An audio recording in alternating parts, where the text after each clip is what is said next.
Bismillah, salatu wassalamu ala rasulillah. Welcome everyone, Jazakallah khair for making the effort to meet each other, because you see the religion that we have is called Islam, and we don't call it a religion per se, because it's deen, it's the way of life. It's the way we eat, it's the way we sleep, the way we get together, the way we greet each other, the way we do anything. Alhamdulillah is amazing, you know. Even the greeting, that the first thing we say to each other, Assalamu alaikum, yeah, is amazing. Nobody in the world, and in the history of the world, has ever, you know, had this gift from Allah, to greet each other with the name of Allah, because salam is the name of Allah, yeah. So the first thing we say when we see each other is Assalamu alaikum. No good morning or good evening, yeah, but Assalamu alaikum, which many scholars say means Assalamu raqibun alaik, means that may Allah protect you. Yeah, you don't have any harm from me, I don't have any harm from you, and we are like brothers. Innamal mu'minuna ikhwa. Allah subhanahu wa ta'ala says then in Quran, the only relationship a believer has with another believer is that of the brotherhood. And the other explanation of this ayah, because there's innama, those who know Arabic would say this is kalimat al-hasr, means that the real brotherhood, the real brotherhood that could ever be existed, okay, is between a believer and another believer. Because in Islam, as you know, if a person says La ilaha illallah and the rest of the family does not say La ilaha illallah, he's strange to them now. Yeah, subhanAllah. So he can't inherit them and so on and so forth. So this is a real, and that's what, by the way, the kuffar and the mushrikeen, they had serious objection against the Prophet Muhammad sallallahu alaihi wasallam. They'd say, oh, you know what? He creates rifts between families. He's breaking families.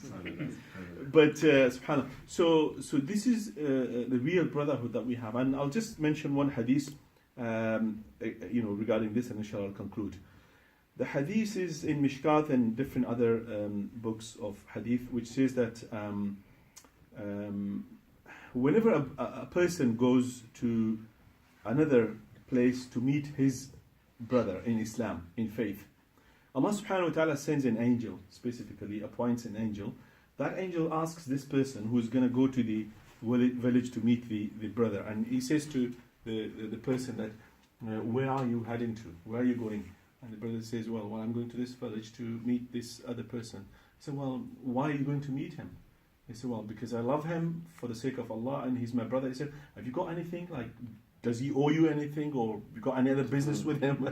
He says, no, just because he said, well, be witness, ishhad, that Allah subhanahu wa ta'ala forgives your sins, your minor sins. Allahu Akbar, Allahu Akbar. Just because you wanted to meet him, just for the sake of Allah.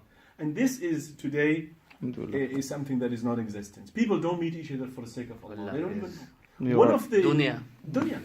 7 people are going to be under the shade of the throne of Allah subhanahu wa ta'ala, and one of them is the person رَجُلَانِ تَحَابَّ فِي اللَّهِ. They love each other for the sake of Allah. اجتمع عليه. When they gathered for that. And that's why exactly when they migrated from Mecca, Sahaba, to Medina, the Prophet ﷺ created something which is so modern. Today they know it with the name of bonding and buddy system and all that. But the Prophet ﷺ created bonds. Akha Rasulullah ﷺ bayna Salman al-Farisi wa Bilal, and this and that. So he created, and that's what we need for each other, in particular in this society. You see, because we don't have that bond. People, you know, I was reading on something the other day, and Aquila, the magazine that I, you know, prescribed for my son, and it has really interesting things. One of them recent topic was that, you know, what is the thing that kills people the most today? Loneliness. You'd think this could be the last thing because people are so connected. No, loneliness, subhanallah. People just in our locality, they are craving, they just, you know, sort of, you know, they're just longing to meet somebody and talk to them. And that's what Islam says. Meet each other, talk to each other. You get so much reward. So may Allah subhanahu wa ta'ala make this gathering for His sake. And may Allah subhanahu wa ta'ala give us understanding, inshallah, of the deen to spread. Because if we don't have, you know, just this for the da'wah, if you don't have something, you can't give it to others. There's a qa'idah in fiqh, فَاقِدُ الشَّيْءِ لَا يُعْطِيهِ. If you don't possess something, you won't be able to give it. If we don't have peace, we can't give it to our neighbors. If we don't have faith and trust in Allah and that wealth, we're not going to be able to. That's the problem with Muslims today. Muslims don't need to give da'wah. Actions speak louder than words. May Allah subhanahu wa ta'ala give us tawfiq. Jazakallah khairan. وإياك إن شاء الله.